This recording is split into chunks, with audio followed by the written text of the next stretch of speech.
기도하고 시작하겠습니다. 하나님 아버지, 이 시간 다시 저희들 주님의 말씀을 공부하려고 모였습니다. 저희들이 이 말씀을 통해서 더욱더 교회를 향한 또 주님의 뜻이 무엇인지 알 수 있도록 도와주시기 원합니다.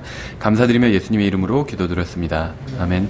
예, 오늘은 디모데전서 3장 1절부터 12절까지 일단 살펴보려고 합니다. 그래서 주로 이제 목사, 감독, 또 집사, 이제 이런 것들에 대해서 살펴보려고 하는데요. 일단 이제 집사에 대해서는 크게 이제 논란은 없습니다. 근데 이제 제가 그러면 목사와 이제 감독에 대해선 논란이 있느냐 하면, 이제 논란이 전체 기독교계에 크게 보면 논란이 있다고 볼 수가 있고요.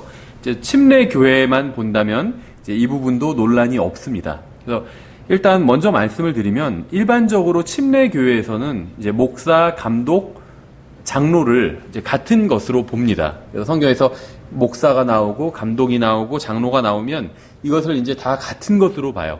그래서 교회의 어떤 이제 공식적인 직분은 이제 목사와 집사다. 왜냐하면 감독과 장로는 목사 안에 들어가기 때문에 이제 이렇게 봅니다. 침례교회에선 전통적으로. 근데 이제 제가 문제 삼으려고 하는 것은, 아시는 것처럼 침례교회를 제외하고는 이렇게 보는 교회는 없습니다. 그렇죠. 그러면 침례교회에서 하는 게 다 옳으냐?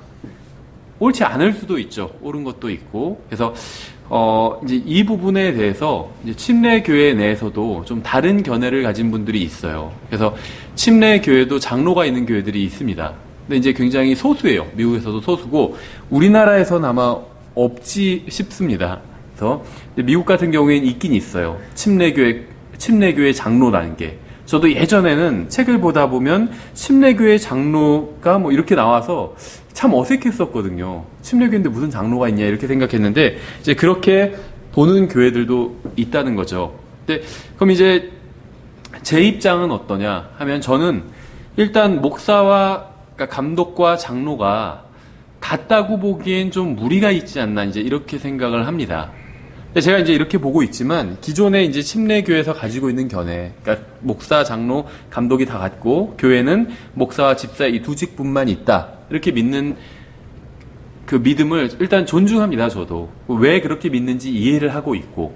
그래서 저희가 교제를 나누는 대부분의 교회들도, 다는 아니에요, 대부분의 교회들이 이제 목사와 집사 이렇게 두 가지 직분만 인정을 합니다. 근데 이제 그렇게 인정하지 않는 교회들도 있어요. 저희가 교회제를 나누는 교회 중에서도, 독립침례 교회 중에서도. 그러면 이제 그런 교회들, 또 저를 포함해서 어떻게 보냐 하면, 이제 목사, 감독과 장로를 이제 나눠서 봅니다. 같다고 보지 않고. 예, 그래서 오늘은 이제 그 문제에 대해서 좀 살펴보려고 합니다.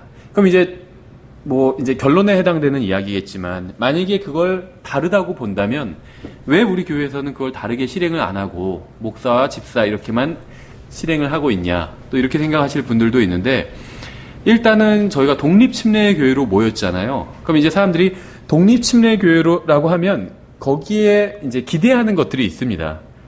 당연히 침례교회니까 침례를 주고, 그다음에 독립교회니까는 독립된 다른 어떤 교단에 속하지 않고, 또 당연히 교회 내 직분은 목사와 집사만 있겠거니, 이렇게 생각을 하시고 오시는 분들이 대다수입니다. 저도 이제 그러한 생각을 존중하고 있고, 그래서 일단은 이 감독과 장로를 교회에서 실행을 하려면, 저는 이게 이제 목사와 다르다고 믿거든요. 근데 이거를 실행하기 위해서는 성도들이 다 동의를 해야 돼요. 아, 성경을 보니까 감독과 목사와 장로는 서로 다른 거구나. 첫 번째, 이게 동의가 돼야 되고, 두 번째는 이 감독이나, 일단 목사와 집사는 있잖아요, 저희 교회에.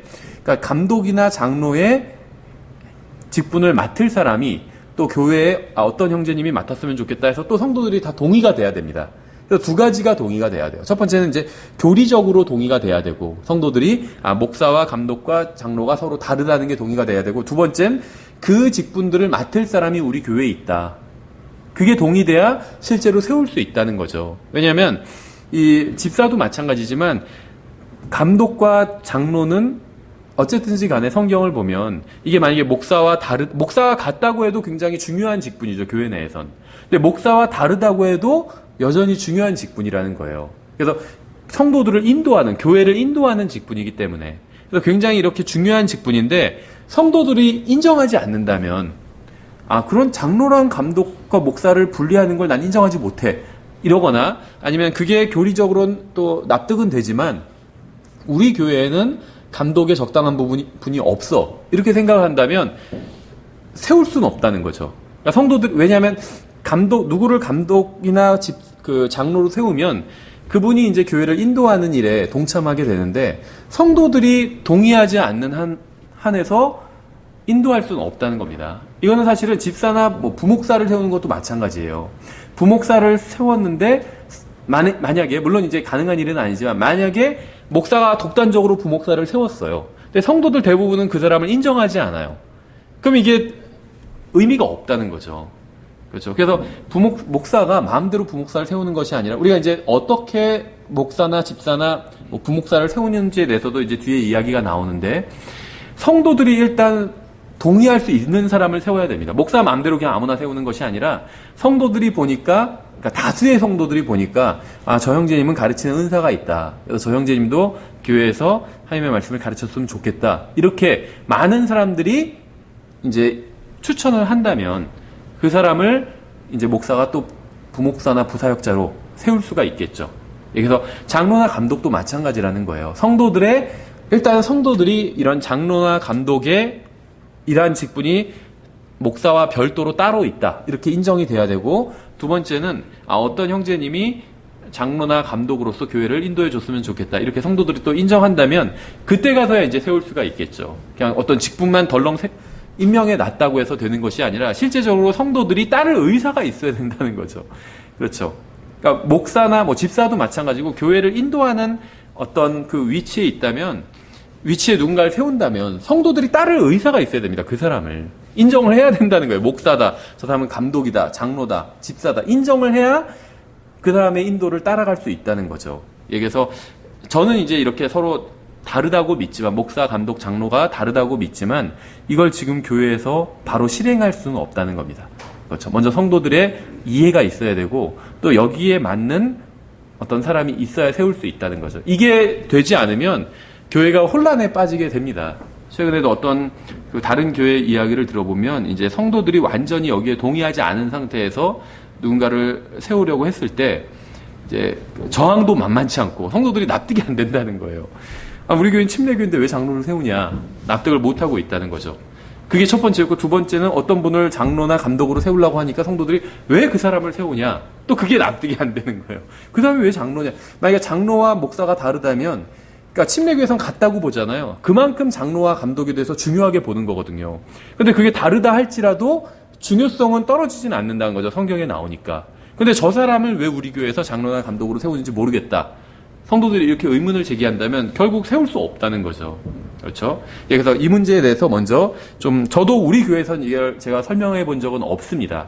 지난번에 있던 교회에서 이제 성경 공부 시간에 설명했던 적이 있고, 여기서 한번 다시 설명을 하고, 저는 이 감독과 장로 이런 직분을 세우고 이제 교회가 실제적으로 운영되기 위해서는 좀 더, 물론 그 사람들이 좀 더 모여야 될 수도 있고, 또 교회가 좀 더 성숙해야 될 수 있다고 생각합니다.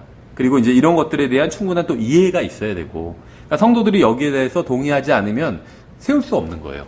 성도들이 동의하지 않는데 누군가를 장로로 세우거나 아니면 부목사로 세우거나 심지어 집사를 세우는 것도 마찬가지예요. 성도들이 동의하지 않으면 세울 수가 없는 겁니다.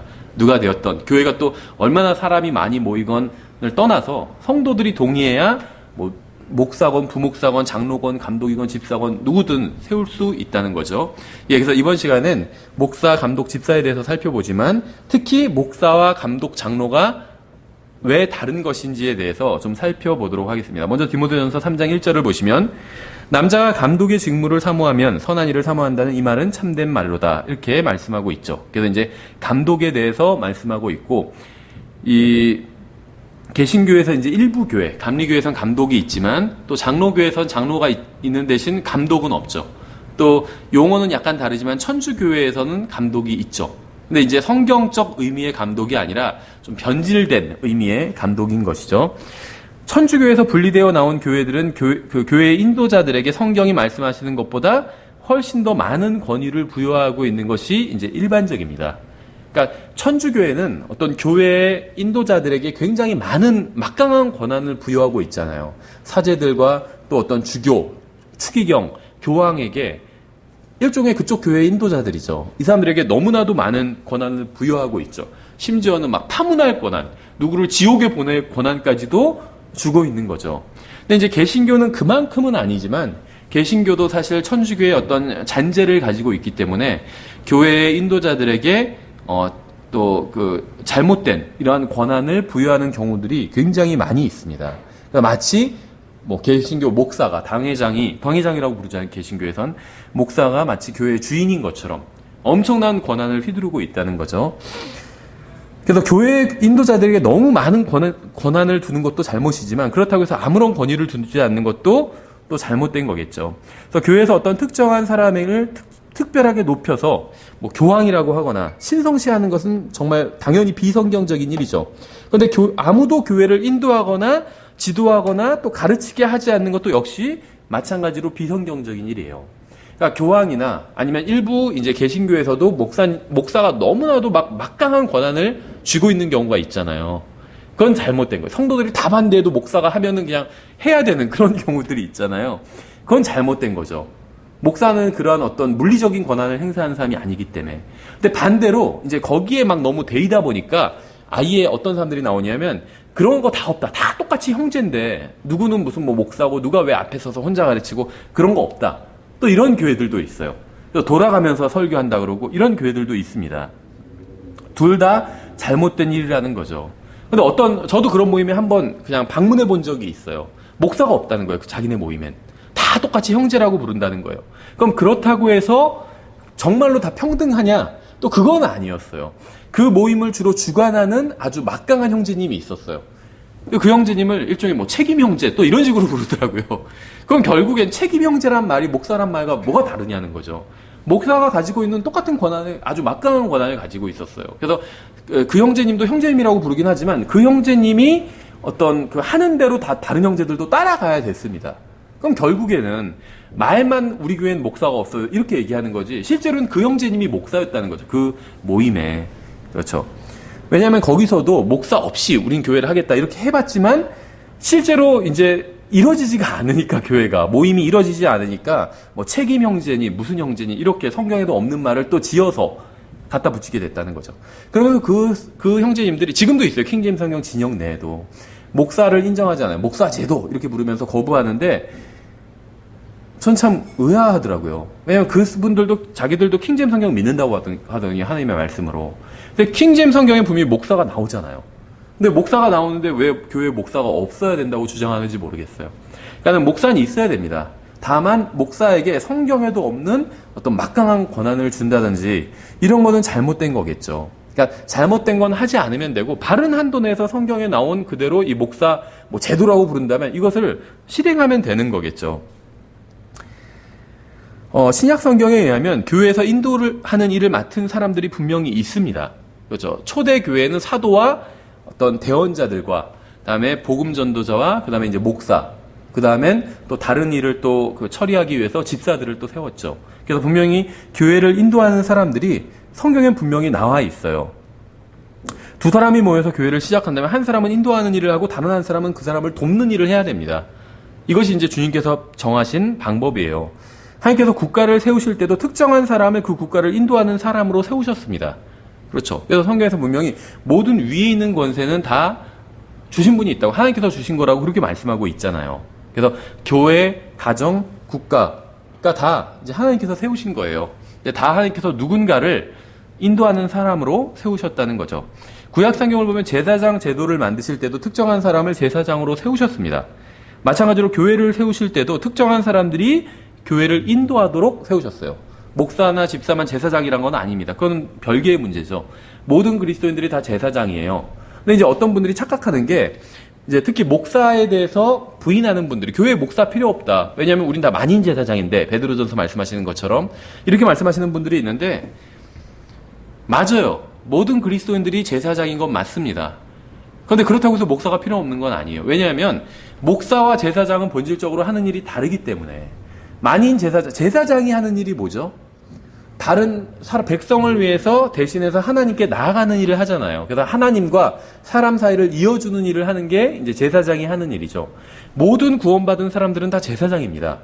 그래서 백성과 하나님 사이를 이어주는 일을 하고 있어요. 구원받지 않은 사람과 하나님을 이어주는 일을 하고 있잖아요. 우리가 예수 그리스도의 대사로서. 그리고 어떤 특별한 절차 없이 바로 하나님께 나아갈 수 있잖아요. 구원받은 모든 사람들이 특정한 절차 없이 하나님께 다 나아갈 수 있어요. 그런 면에서 제사장입니다. 근데 구약성경 어디를 봐서 제사장이 말씀을 선포하는 제사장이 어디 있어요? 제사장의 일이 아니라는 거예요. 그러니까 목사가 혼자 말씀을 선포한다고 해서 그것이 만인 제사장의 어떤 직책을 깨는 것은 아니라는 겁니다. 제사장은 하나님께 나아가는 일을 하는 것이고 제사를 드리는 일을 하잖아요. 그러면 우리는 자기 자신을 주님께 제물로 바치고 또 구원받지 않은 사람들을 주님께 드림으로 어떤 영적 제사를 드리는 거잖아요. 그게 만인 제사장, 구원받은 모든 사람이 할 일이지, 성경에 보면 제사장이 성경을 가르치고 이런 일을 하지 않았다는 거죠. 오히려 성경을 보면 서기관이 성경을 가르쳤어요. 성경을 필사하는 사람. 가장 대표적인 사람이 바로 에스라죠. 에스라는 서기관이었어요. 그런데 성경을 필사하고 성경을 또 가르쳤잖아요. 그러니까 제사장과는 좀 다르다는 거죠. 예, 어쨌든지 간에 하나님께서는 이제 누군가를 인도자로 항상 세우신다는 겁니다. 먼저 에베소서 4장을 보시면 잘 아시는 구절이에요. 4장 8절에 그러므로 그분께서 이르시기를 그분께서 높은 곳으로 올라가실 때 포로로 잡힌 자들을 포로로 이끄시고 사람들에게 선물들을 주셨도다 하시느니라. 11절에 그분께서 더러는 사도로 더러는 대언자로. 이제 신약 성경이 기록된 하나님의 말씀이 이제 없는 그 시기에 이제 하나님께서 일시적으로 교회를 세우기 위해서 주신 두 가지 직분이었죠. 사도와 대언자가. 그다음에 더러는 복음 전도자로, 더러는 목사 겸 교사로 주셨으니. 여기서 목사와 교사는 이제 하나를 의미하는 겁니다. 그래서 목사의 주요 할 일은 사실 성경을 가르치는 일이에요. 뭐 신방도 다니고 뭐도 하고, 그게 다 잘못된 건 아닙니다. 해야 돼요. 필요하면. 또 성도들이 상담을 요청하면 상담도 해야 되고 다 필요합니다. 아프니까 와서 좀 기도 좀 해줬으면 좋겠다고. 그러면 가서야 해주면 돼요. 그게 나쁜 일은 아닙니다. 근데 이제 목사의 가장 고유한 일은 성경을 가르치는 일이라는 거죠. 그래서 저도 목회에 대한 어떤 책을, 설교학에 대한 어떤 책을 보니까 거기서 이런 얘기를 하더라고요. 모든 걸 다 잘하는 목사라면 당연히 가장 좋겠죠. 근데 모든 걸 다 잘하는 사람은 없어요. 제가 아는 사람, 목사님들 중에서도 훌륭한 목사님들은 계시지만 모든 걸 다 잘하시는 분은 저는 본 적이 없습니다. 근데 이제 거기서 무슨 말을 하냐면, 우리 목사님은 그러니까 모든 걸 다 잘하지만 설교만 못해. 이거보다는 차라리 설교는 잘하지만 다른 건 못하는 게 너무 많아. 이게 더 낫다는 거예요. 왜냐하면 목사의 고유한 어떤 그 책임은 성경을 가르치는 일이기 때문에.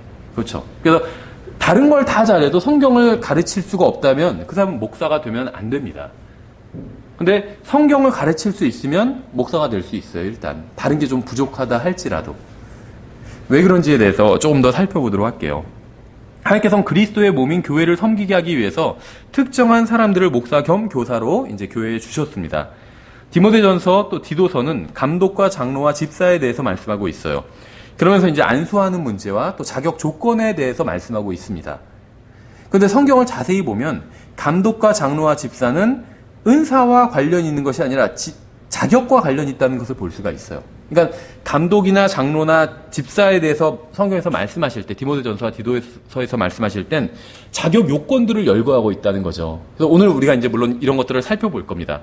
뭐 감독은 뭘 해야 되고 뭘 해야 되고 뭐 하는 사람이에요. 이런 요건들이 먼저 하나의 남편이어야 되고 아이들이 있어야 되고, 집사도 사실 거의 비슷해요. 감독의 그 자격과 그런 것들을 열거하고 있는데 목사에 대해서는 그런 것들을 열거하고 있는 말씀이 없다는 거예요. 그렇죠.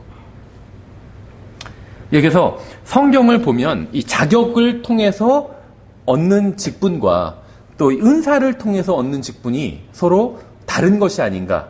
이제 저는 그렇게 생각을 하게 되었다는 겁니다. 물론 이제 저만 그렇게 생각하는 건 아니에요. 이렇게 생각하는 킹제임스 성경 믿는 분들 중에 소수지만 이렇게 생각하는 분들이 있습니다. 저도 이제 그 중에 한 사람이라는 겁니다. 왜냐하면 분명히 성경을 보면 은사라는 거는 그러니까 하나님께서, 이 목사라는 건 이제 교사죠. 성경을 가르치는. 근데 아무런 자격이 없어도 은사를 받을 수 있다는 거예요. 은사는 뭐냐면 하나님의 말씀을 가르치는 은사예요. 다른 은사가 아니라. 그런데 장로와 집사는 성경을 보면 자격을 갖춰야 된다고 분명히 말씀하고 있다는 거죠. 대부분의 독립침례교회에서는 목사가 되기 위해서 디모데전서, 디도서에서 말씀하시는 자격에 맞아야 한다고 주장을 합니다. 그런데 이것은 성경적으로 문제가 있을 수 있어요. 왜냐면 디모데전서 3장에 보시면 남자가 목사의 직분을 사모하면 선한 일을 사모한다는 이 말이 참되도다. 이렇게 성경 말씀하고 있지 않다는 거죠. 목사와 장로와 감독이 같다고 성경은 단 한 번도 말씀하신 적이 없어요. 그냥 침례교회에서 그것이 같겠거니 이렇게 추측하는 거지 같다고 말씀하신 적은 단 한 번도 없다는 거죠. 남자가 감독의 직분을 사모하면 선한 일을 사모한다는 이 말은 참된 말이로다. 이렇게 말씀하고 있다는 겁니다. 그러니까 감독이라는 것은 분명히 교회 내에 있는 직분이라는 거예요. 그렇죠. 그러니까 이제 심지어 어떤 분은 목사, 감독, 장로가 같다고 믿는 분인데 자기를 목사로 소개하지 않고 꼭 감독으로 소개하는 분도 있어요. 그렇죠. 뭐 그것도 크게 이상한 건 아니죠. 성경에 감독이 분명히 나오니까.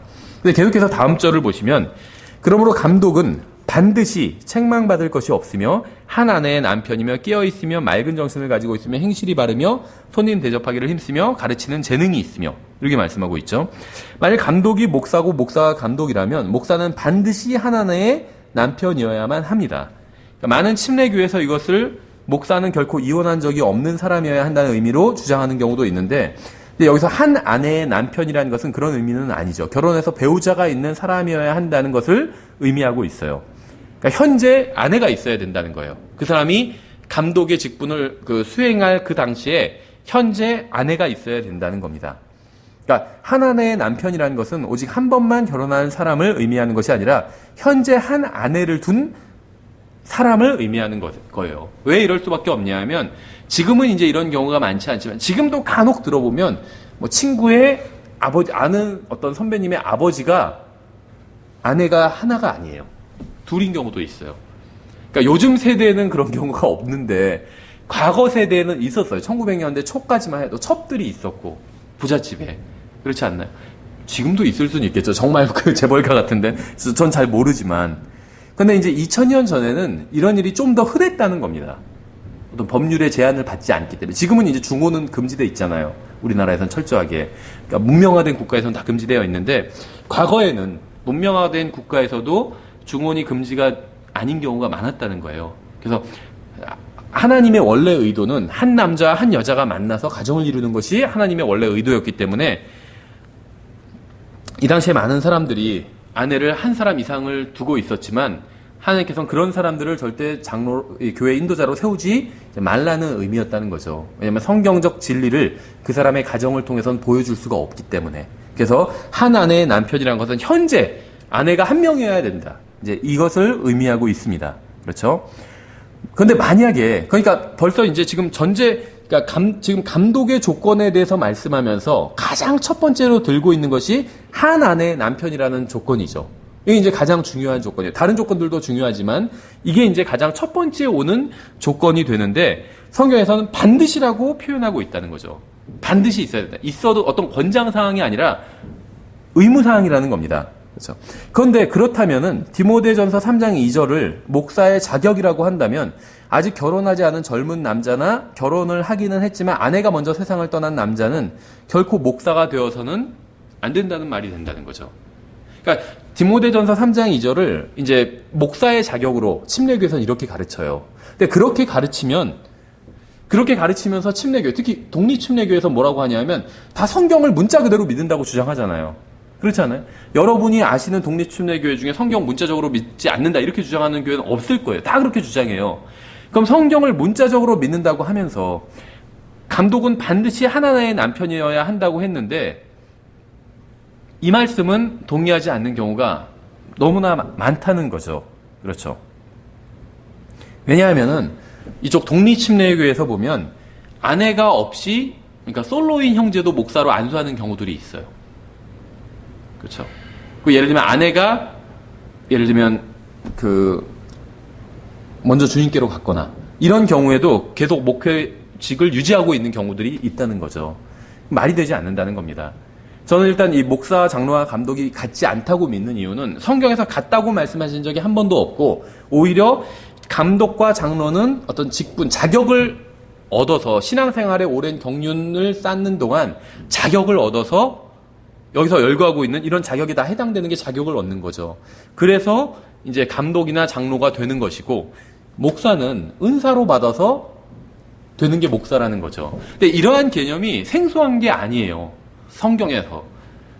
구약 시대를 보면 이제 이게 정확히 신약과 일치한다는 건 아니에요. 그냥 예로 드는 건데 구약 시대에도 자격을 갖춰서 얻은 사람들이 있어요. 누굴까요? 제사장들이에요. 제사장은 아무나 되지 못했습니다. 감독과 장로는 아무나 될 수 없었잖아요. 자격을 철저하게 갖춰야 됐어요. 제사장들은 자격을 철저하게 갖췄어야 됐습니다. 레위 지파여야 하고, 그렇죠. 아론의 또 계보를 따라야 되고, 그 다음에는 어떤 무슨 장애를 가진 사람 제사장이 될 수 없었어요. 구약 시대에. 그렇죠. 또 아내를 얻는 데 있어서도 타국 여인이나 아니면은 뭐 창녀나 이런 여자를 아내로 얻으면 안 됐었습니다. 제사장들은. 그러니까 굉장히 아주 엄격한 제한이 있었다는 거예요. 제사장이 되기 위해선. 그런데 제사장들은 그런 엄격한 제한이 있었는데 하나님의 말씀을 선포하는 사람들은 아니었죠. 그럼 구약시대 하나님의 말씀을 누가 주로 선포했죠? 대원자들이잖아요. 근데 대원자들은 자격이 없어요. 그렇죠. 농부도, 아모스 농부였잖아요. 농부도 대원자로 하나님께서 임명하실 때가 있고, 학식이 있는 사람도 임명하실 때고, 학식이 없는 사람도 임명하실 때가 있고, 그러면 이 사람이 학식이 없어도 하나님께서 이 사람을 대원자로 삼으시면 그냥 대원자로 삼으시는 게 아니라 말씀을 전할 수 있는 능력을 주시잖아요. 구약 성경식으로 표현한다면 전할 말씀을 입에 넣어주시는 거거든요. 그러면 그 사람이 학식이 없어도 하나님 말씀을 선포하는 거예요. 그렇죠. 그러니까 예수님도 대원자셨잖아요. 대원자셨죠. 일종의. 왕이었고 제사장이었고 대원자셨잖아요. 예수님도. 근데 이 세상 사람들이 봤을 땐, 유대인들이 봤을 땐 예수님은 학식이 없는 사람이었잖아요. 배운 적이 없는 사람이었잖아요. 그런데도 하나님 말씀을 선포하셨죠. 왜냐하면 성령을 받았기 때문에, 그렇죠. 성령이 임하셨기 때문에. 물론 예수님 자신이 아들 하나님이시지만 어쨌든지 간에. 그래서 구약 성경을 보면 그러니까 대원자 중에는 창녀를 아내로 삼은 그런 대원자도 있었죠. 근데 제사장이라면 이거는 일어날 수 없는 일이에요. 근데 대원자는 자격 조건이 없었다는 겁니다. 그래서 신약 시대, 충분히 구약 시대에도 그러한 그 개념이 있기 때문에 이게 신약 시대에도 충분히 이러한 개념이 그대로 와도 어색한 게 아니라는 거죠. 그래서 장로나 감독은 신앙 연륜을 오래 쌓은 자격을 갖춘 사람이 맞는 것이고, 집사도 사실 마찬가지고, 그다음에 목사는 이제 그런 게 없어도 은사가 있으면 목사가 될 수 있다. 은사라는 건 가르치는 능력이 있는 거예요.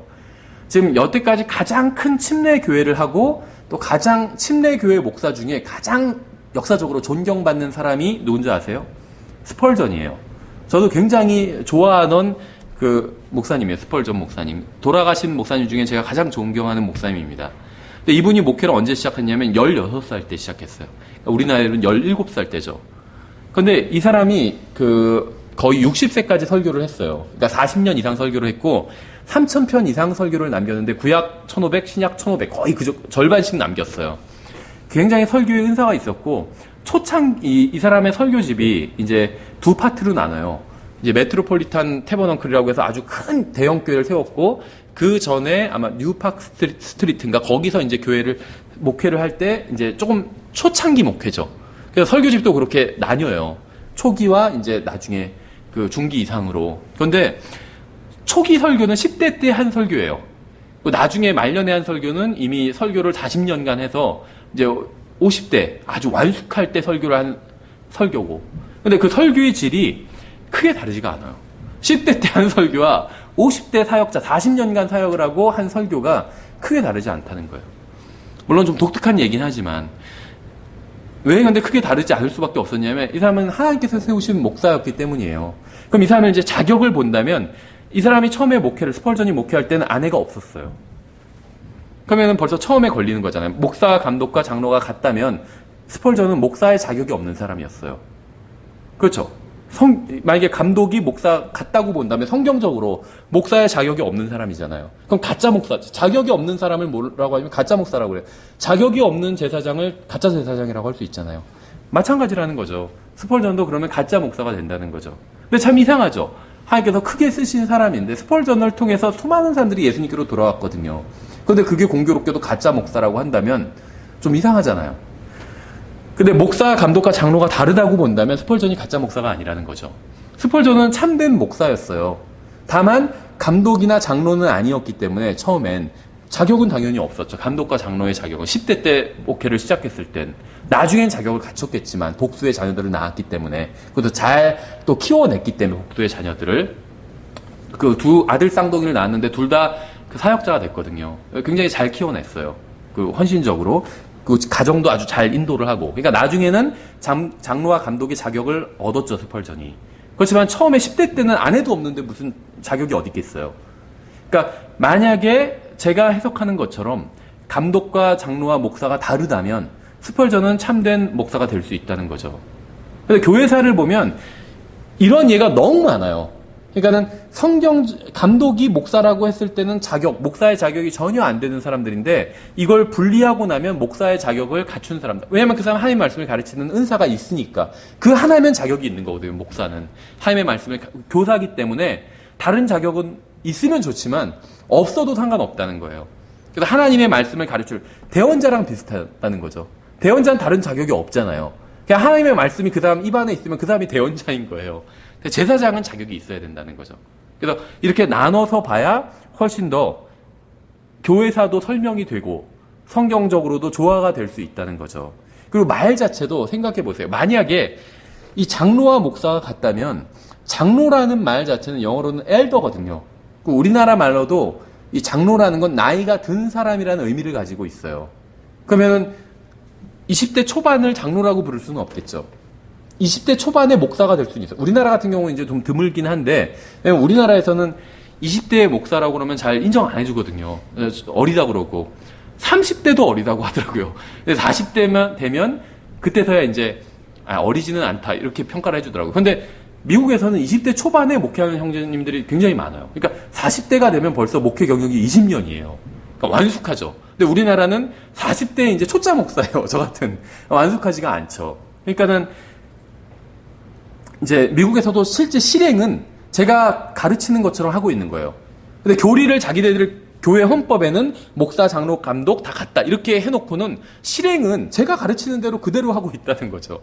심지어 우리나라에서 독립침례교회에서 목사, 장로, 감독이 서로 다르다고 그러면 막 극심하게 막 항의를 하시는 목사님이 있어요. 근데 그 목사님도 처음 목회를 할 땐 자녀가 없었어요. 자녀가 하나였어요. 그럼 성경에서는 아내가 있어야 되고 자녀들이 있어야 된다고 복수로 말씀하고 있거든요. 그러면 목사와 감독이 그 목사님 주장대로 같다면 그 목사님도 처음 목회 시작할 땐 가짜 목사였다는 거죠. 그렇죠.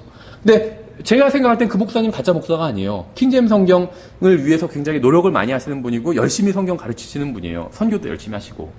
근데 본인이 믿는 교리대로라면 본인은 처음에 목회를 시작할 때, 지금은 아니지만 처음에 할 때는 가짜 목사였다는 거죠. 20대 목회를 시작했거든요. 자녀 하나일 때. 지금은 자녀가 이제 여러 명이에요. 근데 제가 가르치는 대로 하면 본인이 처음에 목회 시작했을 때도 가짜 목사가 아니라는 거죠. 그러면 누구의 교리가 훨씬 더 실용적이고 실행적이냐 생각해 볼 필요가 있다고. 물론 더 성경적이고 제가 생각할 땐 제가 가르치는 이 교리가 목사, 장로, 감독이 서로 다르다는 교리가 훨씬 더 성경적이라는 거죠. 왜냐하면 용어 자체가 장로라는 말은 젊은이라는 말의 반대 개념이라고 볼 수가 있어요. 그러니까 몇 살부터 장로냐 그거는 정확히 알 수는 없어요. 그럼 일단 60세 정도면 사람들이 장로다, 엘더, 나이 든 자다 이렇게 인정이 되죠.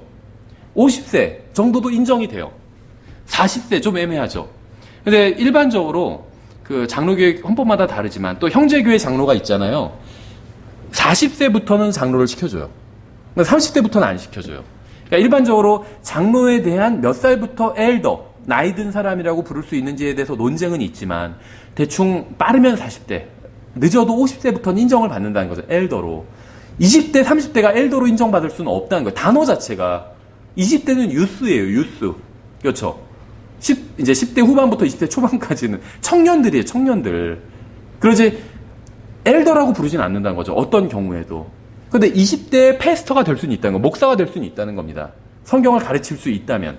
근데 20대의 장로가 될 수는 없다는 거예요. 어디를 봐도 20살짜리를 장로라고, 25살짜리를 장로라고 부르는 사람은 아무도 없다는 겁니다. 장로라는 말 자체가 나이 든 자라는 의미이기 때문에. 그래서 우리가 성경을 정말 문자 그대로 믿는다면 이렇게 해석을 해야 돼요. 문자 그대로 침례교에서 믿는다고 해놓고 같다고 본다는 거죠. 장로와 목사가 같다. 그래놓고 20대 젊은 형제를 목사로 세워요. 은사가 있는 형제를. 그럼 그 형제가 성경적으로 보면 장로라는 거예요. 그건 말이 안 된다는 거죠. 젊은 형제가 성경을 잘 가르치면 교사로 세울 수 있어요. 목사로. 하지만 아무리 성경을 잘 가르친다고 해도 어떻게 그 사람을 장로라고 부를 수 있냐는 거죠. 단어 자체가 성립을 안 한다는 거예요. 상식적으로. 그렇죠.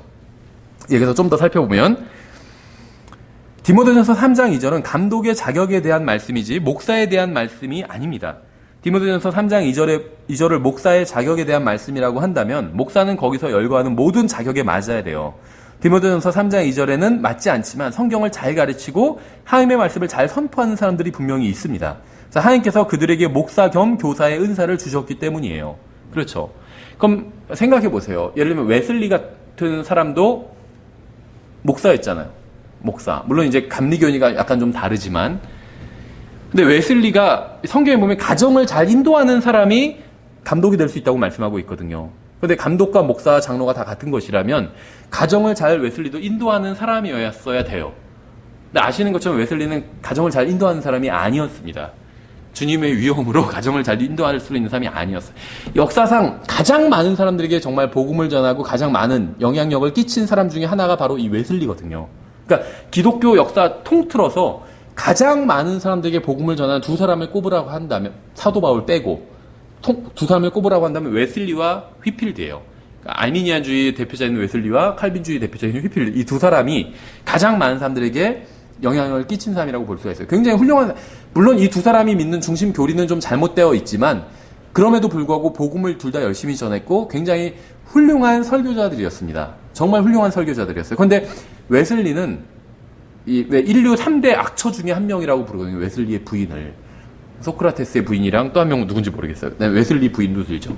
웨슬리가 설교하고 있으면 머리채를 잡아서 막 이렇게 끄집어 내릴 정도로 그렇게 악처였다고 해요. 그냥 가정을 잘 다스린 건 아니죠. 웨슬리가. 어쨌든지 간에 부인이 사악한 사람이긴 했지만 어쨌든 간에 가정을 잘 다스린 건 아니었어요. 그러면 목사, 감독, 장로가 다 갔다고 본다면 웨슬리는 사역자가 될 수가 없는 사람입니다. 근데 하나님께서는 가장 크게 쓰셨어요. 인류 역사상. 웨슬리, 휘필드. 정말 가장 크게 쓰신 두 사람이죠. 근데 제가 지금 설명하는 것처럼 이렇게 설명하면 목사, 감독, 장로가 다 다르다고 설명하면 이게 설명이 돼요. 그러니까 사람들은 웨슬리를 뭐라고 불렀든 상관없이 하나님께서 보실 때 이 사람은 목사였다는 거죠. 아니면 복음 전도자였다는 겁니다. 그렇죠. 그래서 하나님께서 이 사람을 크게 쓰실 수가 있었다는 거예요. 그렇죠. 그러니까 제가 가르치는 교리가 저는 훨씬 실행적이라고 믿어요. 교회사를 보면 설명이 돼요. 근데 교회사를 안 보면 이게 설명이 안 돼요. 우리가 성경을 문자 그대로 믿는다고 그러면서 그냥 거기에 맞지 않아도 얼렁뚱땅 넘어가게 된다는 거죠. 생각해 보세요. 많은 독립춘회교에서 여자 목사 인정하지 않아요. 왜 인정하지 않을까요? 한 아내의 남편이라고 했는데 그게 아니잖아요. 그래서 인정하지 않는 거거든. 남편의 아내잖아요, 여자 목사는. 그래서 인정하지 않는 거거든요. 그래 놓고는 나머지 자녀가 복수 자녀가 있어야 된다. 자녀들이 있어야 된다. 이런 건 그냥 얼렁뚱땅 넘어가 버린다는 거죠.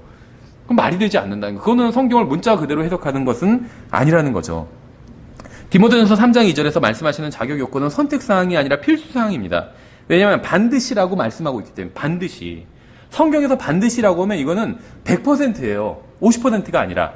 그냥 그렇게 해도 되고 안 해도 되고 이건 50%지만 반드시는 생각해보세요. 예수님께서 하나님께서 반드시라고 하셨다면 이건 반드시 해야 되는 거예요.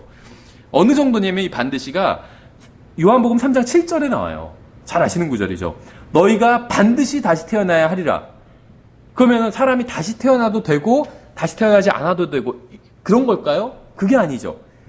다시 태어나지 않으면 영원히 지옥에서 고통받게 돼요. 그래서 예수님께서는 반드시 다시 태어나야 된다. 이렇게 말씀하신 거죠. 다시 태어나지 않으면 이거는 정말 끔찍하다. 다른 길이 없다. 정말 다시 태어나야 된다. 이렇게 말씀하신 거예요. 그래서 반드시란 말씀을 쓰신 거죠. 그냥 너희는 다시 태어나야 하리라. 이렇게 말씀하실 수도 있었어요. 그런데도 불구하고 반드시란 말을 넣었다는 것은 이게 꼭 필요한 일이라는 거죠. 그럼 생각해 보세요. 독립춘례교에서 설교하면서 제가 여러분은 반드시 다시 태어나야 되는 건 아니고 그냥 다시 태어나도 되고 그렇지 않아도 됩니다. 이렇게 설교한다면 막 항의할 거 아니에요. 지금 뭔 얘기하는 거냐. 성경에 반드시 다시 태어나라고 해야 된다고 했는데 왜 당신 말대로 당신 생각대로 무슨 반드시 태어나야 되는 건 아니고 그냥 태어나도 되고 않아도 그렇지 않아도 되고 이런 식으로 당신 마음대로 이렇게 얘기하냐. 이게 항의할 거 아니에요. 형제 자매들이. 마찬가지라는 거예요. 요한복음 3장 7절에서 반드시라고 했으면 이게 선택사항이 없는 거잖아요. 100% 그래야 되는 거잖아요. 마찬가지로 디모데전서 3장 2절에서도 반드시라고 했어요. 반드시라고. 반드시 하나님의 남편이고 복수의 자녀들을 가지고 있어야 되고 자녀들이라고 했잖아요. 그럼 문자 그대로 해석해. 우리는 자녀와 자녀들은 차이가 있다는 걸 알고 있어요. 그렇죠? son과 sons는 다르잖아요. 씨와 씨들은 다르죠. 갈라디아서에 의하면. 이건 엄청난 차이거든요. 씨라고 단수로 하면은 예수님을 말하는 거, 씨들이라고 하면 구원받은 우리들을 의미할 수도 있죠. 천지 차이가 되는 거예요, 의미가. 그러니까 이게 성경을 문자 그대로 믿는다는 거죠. 그러니까 다른 모든 교리적인 것은 독립심리교에서는 다 문자 그대로 믿으면서 여기 와서는 갑자기 영적 해석을 해버려요. 이게 참 이상한 일을 하는 거죠. 반드시 하나의 남편이어야 되고, 반드시 맑은 정신을 가지고 있어야 되고, 반드시 자녀들이 있어야 됩니다. 자녀 하나만 있어도 안 돼요. 자녀들이 있어야 돼요. 감독이 되기 위해서는. 그렇죠. 저도 만약에 지금 감독에 제가 자격이 되지도 않겠지만 나중에 연륜을 더 쌓아서 목사뿐만이 아니라 목사는 이제 은사로 받았다 친다면 감독의 자격을 갖기 위해서는 반드시 맑은 정신을 갖고 있어야 되고 행실이 발라야 되고 손님 잘 대접해야 되고 이런 것도 있어야 되지만 자녀들이 있어야 돼요. 제가 만약에 자녀를 하나만 넣었다면 저는 감독의 자격을 얻지는 못한다는 거죠. 뭐 딴 걸 하면 돼요. 그렇다고 해서 주님을 섬기지 못하는 건 아니니까. 어쨌든지 간에 성경은 반드시라고 말씀하고 있다는 거죠. 필수 사항으로. 그렇죠? 계속해서 다음 절 보시면 자기를 술에 내주지 아니하며 구타하지 아니하며 더러운 이익을 탐내지 아니하며 오직 인내하며 말다툼하지 아니하며 탐욕을 부리지 아니하며 자기 집을 잘 다스려서, 아까 제가 웨슬리가 이 자격에 해당되지 않는다고 말씀드렸죠. 집을 잘 다스리지 못했어요. 자기 자녀들을 모든 위험으로 복종시키는 자라야 할 것이며, 여기도 약간 논란이 있는데 이 말이 반드시 자녀들은 다 구원받은 사람이어야 된다 이렇게 주장하시는 분들이 있는데 꼭 그런 것 같지는 않아요. 그러니까 자녀들을 다 복음을 전해서 자녀들이 구원받게 해야 되는 건 필요한 일이고 좋은 일이에요. 저는 그게 나쁘다는 건 아닙니다. 그런데 사실 믿음은 개인적인 문제거든요. 아버지가 아무리 잘해도 자녀가 예수님을 믿지 않을 수도 있어요. 안타깝게도. 성경에도 그런 얘기가 나오죠. 대표적인 게 사무엘이었죠. 사무엘은 정말 훌륭한 대언자였습니다. 그런데 사무엘 자식들은 어땠죠? 형편없었잖아요. 그렇죠? 그러면 솔로몬도 마찬가지죠. 솔로몬 뭐 논란의 여진이 있지만 어쨌든 간에 다윗, 솔로몬은 훌륭한 왕이라고 볼 수가 있겠죠. 근데 그 솔로몬의 아들은 어땠죠? 형편없었잖아요.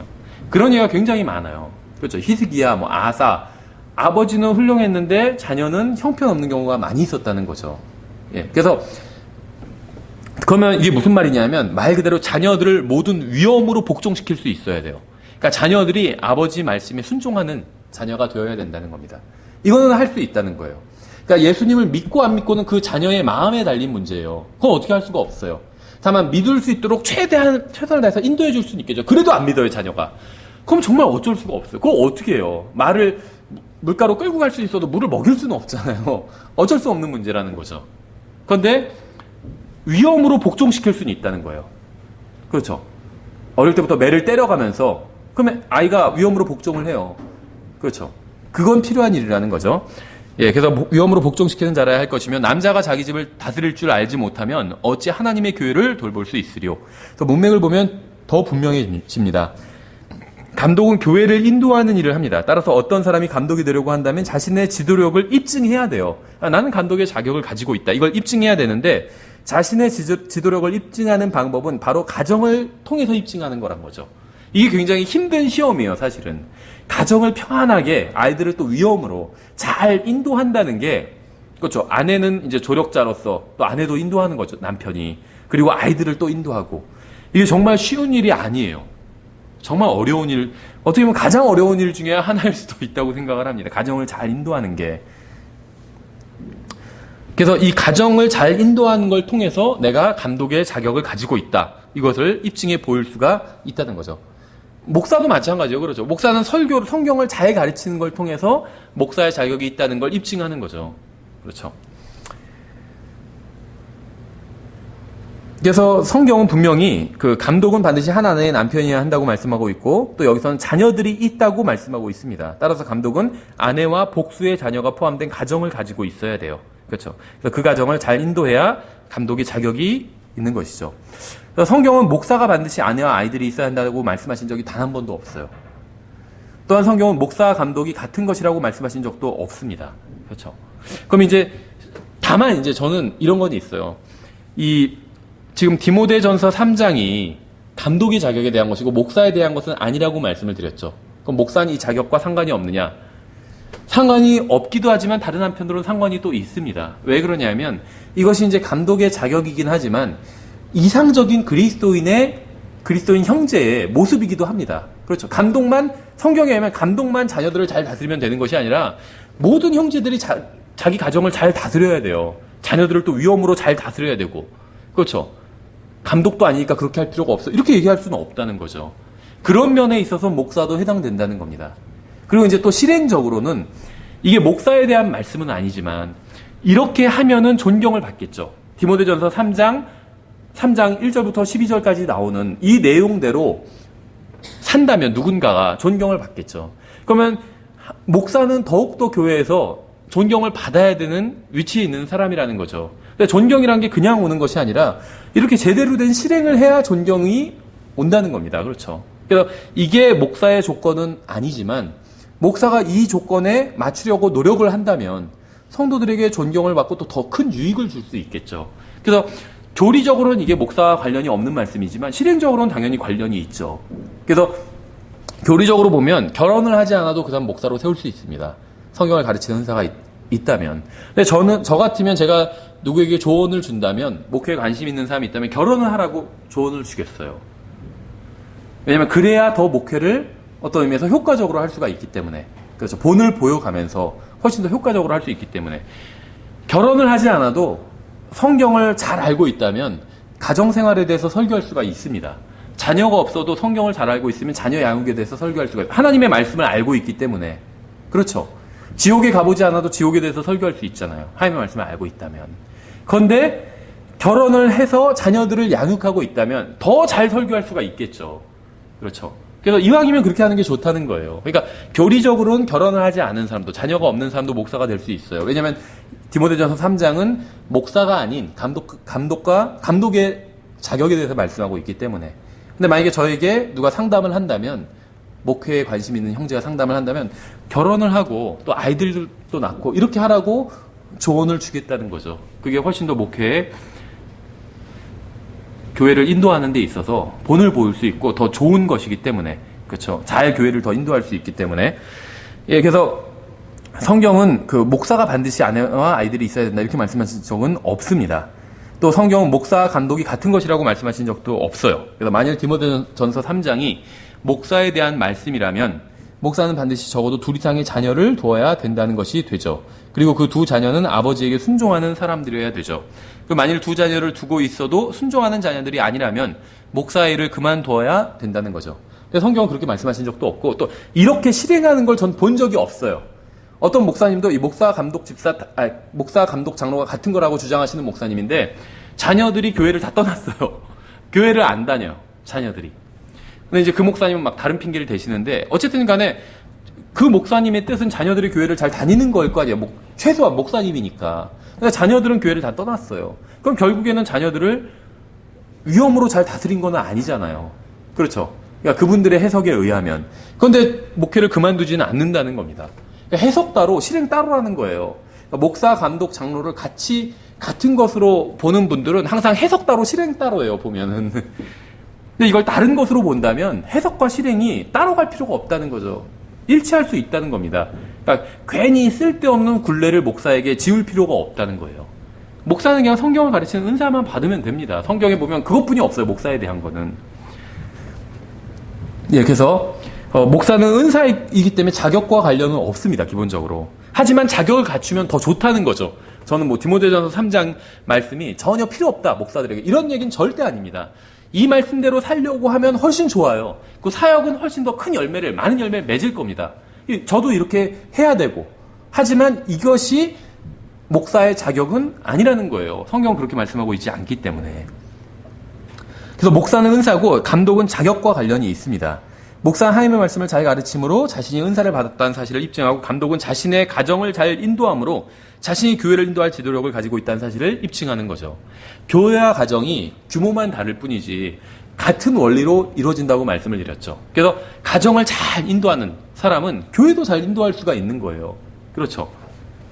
그러니까 저도 예를 들면 아직 그래도 좀 젊고 저도 경험이 많은 건 아니니까 잘 모르는 건 이제 다른 분들한테 여쭤봐요.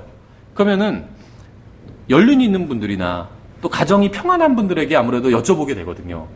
그럼 이제 어떻게 하는 게 더 좋겠다. 그러면 대부분 어떤 건전한 그 제안들이 나온다는 거죠. 근데 가정이 막 다 박살나 버렸어요. 자기도 잘못하고 있고 막 또 집에 가서 막 폭군이고 어떤 형제님을 들으면 교회에선 신사인데 집에선 폭군이라고 하는 형제 예전 교회에서 그런 형제님 얘기도 들은 적이 있어요. 최소한 그 형제님한테 제가 조언을 구하지는 않거든요. 가정을 잘 인도하지 못하는데 집에서 막 문짝 때려 부수고 막 이러는데 어떻게 그 형제님한테 조언을 구할 수가 있겠어요.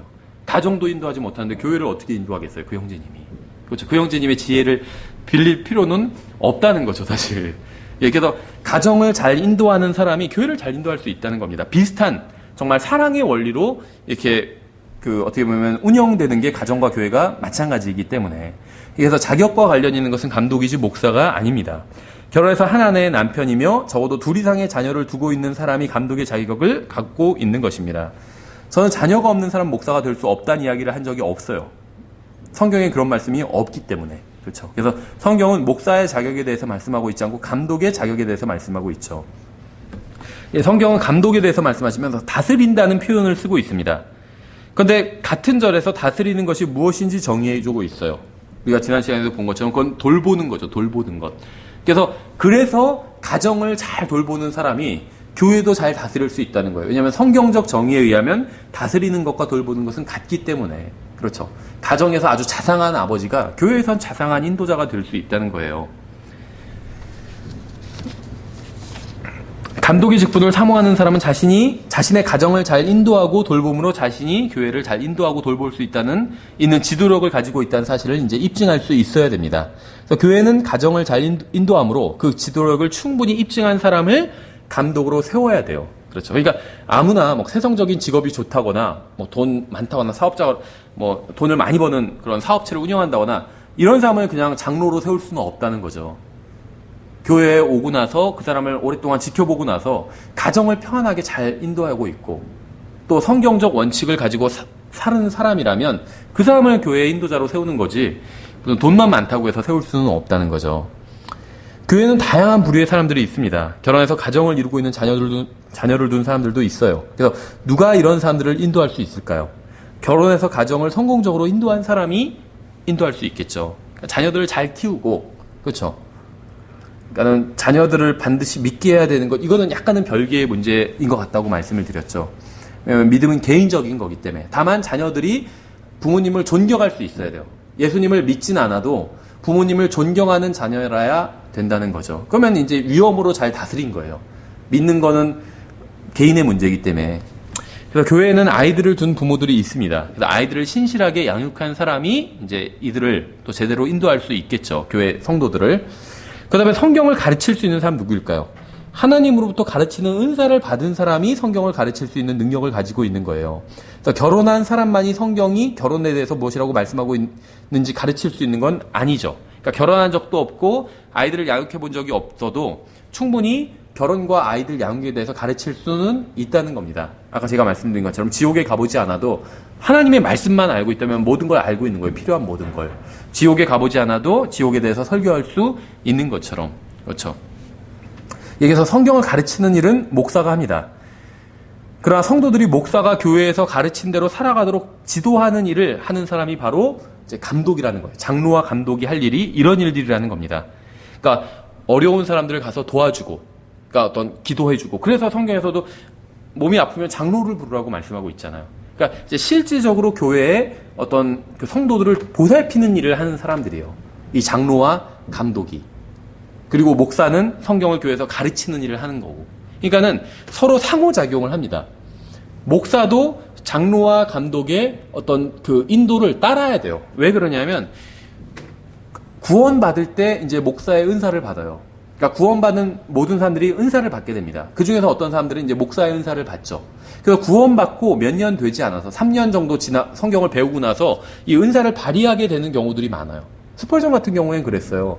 구원받고 얼마 되지 않아서 목사가 됐어요. 근데 이제 그럴 수밖에 없었던 게 이제 자기네 할아버지도 목사였고 어린 시절부터 성경을 알고 있었어요.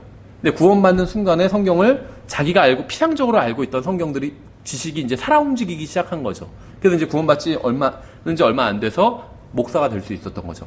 근데 구원받은 지 얼마 안 돼서 감독이나 장로가 될 수는 없었다는 겁니다. 그렇죠. 그래서 구원받은 지 얼마 되지 않았다 할지라도 은사를 가지고 있다면 교회에서 성경을 가르치는 일을 할 수가 있습니다. 다만 어떤 삶에 있어서는 좀 부족할 수가 있겠죠. 왜냐면 아직 하나님의 말씀으로 많이 단련되지가 않았기 때문에. 그래서 감독과 장로가 필요한 거예요. 그런 부분에 있어서 이 감독과 장로가 지도해주고 인도해주는 역할을 할 수가 있다는 거죠. 그렇죠. 그러니까 어떤 목사님들도 그 가르치는 은사가 있어서 목사로 안수는 받았지만 아직 어떤 성품이나 이런 부분이 그 완숙하게 성장하지 못한 분들도 있어요. 그래서 막 교회 내에서 싸움을 일으키고 성도랑 막 싸우고, 얘기를 들어보면 성도가 잘못했어요. 아무리 잘못했다 할지라도 성도는 어쨌거나 신앙이 더 어리잖아요. 양이고. 그럼 좀 더 이해해주고, 그 성도가 크게 죄를 지은 게 아니라면 쫓아내거나 이러면 안 되거든요. 특히 목사에게 좀 잘못한 게 있다면 이해를 좀 해줘야 돼요. 그렇죠. 잘 모르니까 성경을 배우러 또 온 거잖아요. 그러니까 좀 이해를 해주고 그래야 되는데 가서 막 싸운 거예요, 같이. 누가 옳은가 그른가 막 시비를 분별하고. 그냥 결국 그 성도가 교회를 떠날 수밖에 없죠. 목사가 막 그렇게 덤벼들면은, 자기가 좀 잘못한 걸 갖고 목사가 막 덤벼들면 떠날 수밖에 없잖아요. 그럴 때 정말 장로나 감독 같은 이런 소위 말하면 어떤 집안의 어른이 있는 것처럼 교회의 어른이 있다면 좀 더 부드러운 이런 역할을 해줄 수 있었겠죠. 그렇죠. 그래서 어떻게 보면 이럴 수도 있어요. 어떤 가정에서 그 아버지가 목사라면 할아버지 할머니가 감독이나 장로의 역할이 될 수도 있다는 거죠. 어떤 그런 역할들이 필요하다는 겁니다. 이게 이제 장로의 역할이에요. 교회에서도 마찬가지로. 또 반대로 장로나 감독은 성경을 가르치는 은사를 받지 못했어요. 그러니까 성경을 목사보다는 잘 모를 수밖에 없다는 거죠. 그럼 목사가 성경을 가르치는 건 그대로 배운다는 겁니다. 그렇죠. 그런데 그 가르침 안에서 이제 오랜 동안 신앙생활을 했기 때문에 자기가 배운 것과 자기의 신앙생활이 이제 일치하겠죠. 그럼 이제 그게 실천해서 또 다른 사람들에게 보여주는 것이고, 또 그렇게 할 수 있도록 격려하고 권면하는 것이고. 그렇죠. 신앙이 어린 사람들을 권면하고 격려해 줄 수 있잖아요. 나도 이렇게 예를 들면 오늘 우리가 배운 말씀처럼 그렇게 나도 실제로 믿고 그렇게 했더니 처음에는 좀 어려웠지만 나중에 하나님께서 다 길을 내주시더라. 이게 믿음이 어린 그런, 또 나이도 어리고 믿음도 어린 그런 지체들에게 권면해 줄 수가 있잖아요. 그런 역할을 해줄 수가 있다는 거죠. 때로는 목사에게도 권면을 해줄 수가 있다는 거죠. 아, 그렇게 목사님이 저 성도와 그렇게 또 싸우시면 저 성도가 어디를 가겠습니까? 좋은 권면을 해줄 수 있다는 거죠. 그러니까 상호작용이 일어날 수 있다는 겁니다. 그렇죠? 목사는 바르게 성경을 가르치고, 그러니까 교회는 절대로 목사 한 사람이 막 좌지우지하는 곳이 아니라는 거예요. 감독과 장로가 필요하다는 겁니다. 왜냐하면 뭐 저도 마찬가지지만 아무리 은사를 받은 목사를 할지라도 또 젊은 혈기에, 예를 들면 20대에, 저도 이제 20대부터 성경을 가르치기 시작했거든요. 25살부터. 그런데 아무리 성경을 가르치는 은사를 받았다 할지라도 어떤 결정을 내리거나 어떤 실행에 있어서는 좀 극단적으로 하거나 잘못된 실행을 할 때가 있다는 거예요. 저도 그랬거든요. 저도 그냥 이제 객관적일 수는 없지만 객관적으로 말씀을 최대한 드리면, 이제 20대 중반부터 성경을 가르쳤는데 그 교회의 다른 형제 자매들로부터는 인정을 받았어요. 성경을 젊은 형제지만 잘 가르친다고. 그래서 같이 신학원에서 가르치는 형제님 중엔 제가 가장 어렸거든요. 저보다 보통 5살 이상, 그래도 한 30 정도는 다 됐었어요, 보통. 그래서 성경을 가르칠 수 있는 은사는 받았다고 인정은 받았지만, 그 다음부터 제가 내린 어떤 결정과 또 제가 걸어온 길이 하나님의 뜻 안에 있는 그런 길을 걸어왔다, 이렇게 얘기할 수는 없거든요. 저도 아쉬운 게, 그때 내 옆에 정말 신앙이 그런 아주 성숙한 어떤 분이 계셔서 나에게 바른 조언을 해줬다면 내가 좀 더 정말 주님 앞에서 시간 낭비하지 않고 열매 맺는 그런 삶을 살 수 있었을 텐데, 이런 생각이 들더라고요. 왜냐하면 제가 20대부터 30대를 거쳐서 지나온 그 길들이 이제 잘못된 길로 걸어갔을 때도 있었어요. 하나님의 뜻을 벗어나서. 그런데 그게 뭐 대단히 고도의 성경 지식이 있어야지 그 길을, 바른 길을 걷고 이런 건 아니었거든요. 정말 건전한 어떤 그 경험과 어떤 연륜과 건전한 생각의 영이 있는 사람이라면 충분히 지도해 줄 수 있는 그런 길이었어요. 아주 당연하고. 그렇죠. 근데 그걸 그 당시엔 저는 너무 이제 젊고 어려서 이제 그런 걸 보지 못했던 거죠. 그러니까 그런 사람이 어떤 장로나 감독 같은 사람이 내 옆에 있어서 나에게 좀 코치를 해줬다면 내가 시간 낭비를 좀 하지 않았을 텐데 이렇게 생각이 들 때가 있더라고요. 그래서 교회 내에서 장로와 감독이 하는 일이 바로 그것입니다. 목사가 가르치는 걸 다른 성도들에게 권면해주고 그런 일을 한다는 거죠. 필요한 일이라는 겁니다. 그렇죠. 다만 이제 이게 교회에서 필요한 직분이라고 해서 무조건 세우는 것이 아니라 거기에 딱 맞는 사람이 있으면 이제 세우는 거예요. 어떤 분이 그런 일을 하고 다녀요. 장로와 감독이 하는 일을 하고 다닌다면 그 사람 그렇게 세울 수가 있는 거죠. 그런데 자격도 맞아요. 그럼 세우는 거죠. 집사도 똑같아요. 그렇죠? 예, 저희가 좀 시간이 많이 지나서 일단은 7절까지만 보겠습니다. 7절까지. 그 다음에 이제 8절부터는 집사 얘기니까 집사 얘기는 다음 시간에 보고 일단 6절, 7절 초신자는 아니 되나니 이것은 그러니까는 목사는 성경을 가르칠 수 있으면 초신자가 될 수도 있습니다. 물론 이제 초신자의 정의가 어딘지는 잘 모르죠. 보통 우리나라는 믿은 지 3년까지를 초신자로 보는데 제가 예전에 미국에서 다니던 교회에서 5년까지를 초신자로 보더라고요. 그래서 그 주일학교가 있고 성인 주일학교가 있어요. 예배 시작 전에. 근데 위에 써 있어요. 방 위에. 5년 미만, 5년 이상 이렇게 써 있어요. 믿은 지 5년 미만은 성인이 다 글로 들어가야 돼요. 초신자 반으로 들어가야 돼요. 다. 그러니까 초신자에 대한 정의가 좀 다르겠죠. 어쨌든지 간에 한 적어도 3년 이상은 지나야 초신자를 벗어날 수가 있겠죠. 어쨌든 간에 감독은 초신자는 절대 세울 수가 없다는 겁니다. 좀 더 신앙 연륜이 많이 있어야 돼요. 초신자는 아니 되나니 이는 그가 교만으로 높아져서 마귀의 정죄에 빠지지 아니하게 하려 함이라. 또한 그는 반드시 밖에 있는 자들로부터 밖에 있는 자들은 구원받지 못한 사람을 의미하는 거죠. 좋은 평판을 받아야 하리니 이것은 그가 비방과 마귀의 올무에 빠지지 아니하게 하려 함이라. 감독은 초신자에서는 안 되고 반드시 믿은 지 오래된 사람이어야 합니다. 그런데 목사의 경우는 좀 다르죠. 많은 경험을 하고 모든 자격 요건을 다 갖추고 나서 목사가 되는 것은 아니에요. 그러면 목회가 너무 늦어져요. 목회가. 그래서 우리나라에서는 다 40대 목회 시작하는 거거든요. 근데 너무 늦어져요. 어떤 사람이 전문가라는 그런 그 평가를 받으려면 10년 이상 해야지 전문가 평가를 받잖아요. 그럼 우리나라는 50대, 60대 돼야지 전문가, 그러니까 목회를 완숙하게 한 목사가 되는 건데 문제는 뭐냐면 50대 넘어서 60대 되면 기력이 딸리기 시작한다는 거예요. 그래서 왕성하게 막 하나님 말씀을 가르치고 해야 되는데 그게 힘들어요. 하나님 말씀 준비해서 가르치고 이러기가 힘들어요. 아무리 은사를 받았어도 준비를 해야 되잖아요. 피아니스트가 은사가 있잖아요. 재능이. 그렇다고 해서 연습 안 하는 피아니스트 아무도 없잖아요. 그러니까 은사가 많은 피아니스트일수록 더 연습 많이 하잖아요. 목사는 마찬가지예요. 은사가 넘치는 목사일수록 더 성경 공부 열심히 하거든요. 그런데 이게 기력이 딸려서 메시지를 준비할 수가 없다는 거예요. 근데 이제 미국 같은 경우는 20대부터 시작하니까 바로 그 미국 군대 안 가잖아요. 이제 보통 의무가 아니잖아요. 그러니까 대학 한 23살에 나오고 그 다음에 바로 목회 시작해버리거든요. 그러니까 20년 하면 40대 초반, 제 나이예요. 제 나이 정도 되면 한 20년 목회한 목사니까 베테랑 목사죠, 아주. 그러니까는 기력도 있고, 그러니까 하나님 말씀 열심히 연구해서 막 계속 가르치고 아주 왕성하게 활동을 할 수 있는 거죠. 예. 근데 그게 제가 봐도 성경적이라는 겁니다. 그래서 디모데나 디도는 목사였어요. 이 사람들은 처음에. 나중엔 자격을 갖춰서 감독이 됐지만, 처음엔 목사였습니다. 근데 목사가 될 수 있었던 건 이 사람들이 분명히 그 바울도 너의 젊음을 다른 사람들이 험담하지 못하게 하라 이런 식으로 얘기하고 있잖아요. 젊다고 얘기하고 있거든요. 장로는 엘더는 아니라는 거죠. 엘더를 보고 젊다 이렇게 얘기하진 않잖아요. 엘더는 나이 든 자거든요. 젊은 게 아니라. 그러니까는 젊은 나이에 이렇게 목회를 시작해서 충분히 40대, 50대가 되면 완숙할 수 있다는 거죠.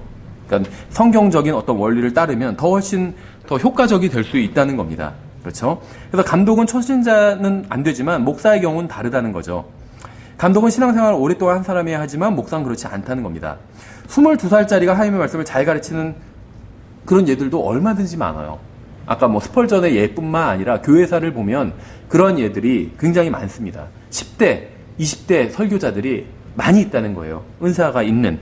그러니까 이 사람들은 당장 감독은 될 수 없지만 목사는 될 수가 있죠. 그래서 감독은 자격 요건을 갖춰야지만 가르치는 은사를 받았다면 목사가 될 수 있다는 겁니다. 그러니까 스펄전 경우도 마찬가지예요. 스펄전 이제 처음부터 좀 규모가 되는 교회에서 이제 청빙을 받아서 10대인데 청빙 받아서 목사가 됐어요. 큰 교회에. 근데 스펄전이 목회를 할 수 있었던 이유가 뭘까요? 수천 명이 모이는 목회 교회예요. 10대 설교자인데. 그 교회는 집사와 장로들이 있었어요. 교회 인도자들이 있었어요. 그래서 스펄전이 가르치는 그 설교하는 일에만 전념할 수 있도록 나머지 걸 다 도맡아 해줬다는 겁니다. 그러니까 이미 신앙이 성숙한 어떤 그 영적 어른들이 있었다는 거죠. 그 교회에. 그 사람들이 교회를 인도하는 일을 해줬다는 거예요. 그래서 스펄전은 정말 설교만 할 수 있도록 그렇게 했다는 겁니다. 이게 이제 이상적인 거고, 우리나라에서는 약간 좀 한계는 있죠. 우리나라 실정에서. 그래서 일단 우리가 성경적인 게 뭔지를 먼저 확인하고 나서 좀 그 다음에 뭘 해도 할 필요가 있겠죠. 예, 그래서 저희가 지금 목사와 감독, 장로가 좀 다르다는 부분에 대해서 살펴봤는데, 제가 처음에 오해하실까봐 처음에 말씀드린 것처럼 말씀드리면, 저는 이게 다르다고 믿지만 이걸 당장 지금 실행하자 이런 얘기는 절대 아닙니다. 두 가지가 돼야 실행할 수가 있어요. 교회 성도들이 다 동의를 하고, 목사, 감독, 장로는 다 다르다. 이걸 동의를 하고, 두 번째는 우리 교회에 장로나 감독으로 세울 만한 형제님이 있다. 또 이게 동의가 돼야 돼요. 두 가지가 동의가 돼야 실제로 그 사람을 세울 수 있는 거죠. 그게 없으면은 이걸 세울 수 없으면, 세워봐야 장로와 감독이 하나님의 말씀으로 권면하는 일을 하는 건데, 성도들이 동의하지 않으면, 저 사람은 장로 아니야. 이렇게 동의하지 않으면, 그 사람이 가서 권면해봐야, 당신이 뭔데 나한테 지금 그런 얘기하고 있어. 이게 된다는 거예요. 제가 아는 다른 경우도 그런 경우가 있어요. 장로라고 인정을 하는데, 목사님은. 근데 성도들은 예를 들면 인정을 안 해요. 그러면 그분이 가서 권면을 해봐야 소용이 없다는 거예요. 성도들이 저분은 저 형제면 뭔데 자꾸 저한테 지금 그런 얘기 하는 거예요. 이렇게 얘기한다는 거예요. 그러면 의미가 없어진다는 거죠. 그러니까 성도들이 다 인정할 수 있어야 돼요. 그렇죠. 저도 여러 가지로 많이 부족하지만 어쨌거나 성도들이 목사로 인정을 해주잖아요. 그러니까 제가 무슨 얘기를 하면 그래도 들어주고 이게 목사니까 저런 얘기를 하나 보다 이렇게 생각하지, 지가 뭔데 저런 얘기를 하나 이렇게 생각은 안 하잖아요. 물론 속으로 할 수도 있겠지만 겉으로 그렇게 항의하시는 분은 없다는 거죠. 그건 왜냐하면 성도들이 다, 일단 저희 교회에선 다 저를 목사로 인정하기 때문에. 마찬가지예요. 감독과 장로를 세울 때는 성도들이 다 인정을 해야 돼요. 세우는 그 사람을. 근데 우리 교회선 아직 성도들이 다 감독, 목사, 장로가